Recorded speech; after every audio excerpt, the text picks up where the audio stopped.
Alors, on peut dire qu'une huile de soja thérapeutique, c'est une huile de soja pressée à froid, tout simplement. Donc, une huile de soja pressée à froid, c'est une huile qu'on a extraite sans faire intervenir la chaleur ou alors sans l'utilisation de solvants, ok, des solvants d'extraction et aussi qui n'a pas été raffinée. Donc, premièrement, quand on utilise la chaleur, il faut savoir qu'on a une destruction des nutriments qui sont sensibles à la chaleur. Ok, il faut le savoir, dans nos aliments, il y a des nutriments qui sont sensibles à la chaleur. Donc, ensuite, si on doit les extraire en utilisant des solvants organiques, ce sont des substances qui normalement ne sont pas comestibles, qui vont entrer en contact avec l'huile et dont les traces vont persister dans l'huile de consommation.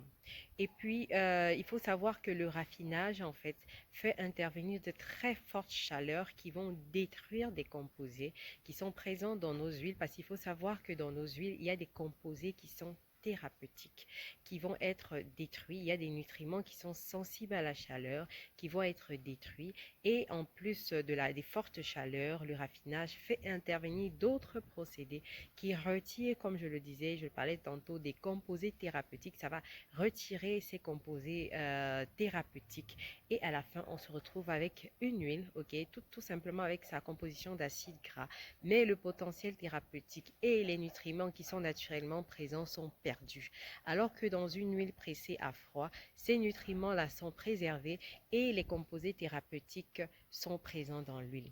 C'est ainsi que, par exemple, dans le cas de l'huile de soja, c'est une huile qui est très utilisée. Généralement, quand vous avez des soucis de foie gras, de cholestérol, la première huile qu'on va vous dire, c'est huile de soja. Pourquoi? Parce que dans l'huile de soja, sa composition étant assez particulière, ça va permettre de dégraisser le foie, ça va permettre de réduire le cholestérol, entre autres, parce qu'en plus, ça contient des antioxydants quand c'est pressé à froid, qui vont permettre en fait de préserver nos cellules du vieillissement prématuré. Et donc, vous allez me demander comment reconnaître une huile de soja qui est pressée à froid. Donc, une huile de soja qui est pressée à froid, c'est une huile de soja qui va mousser.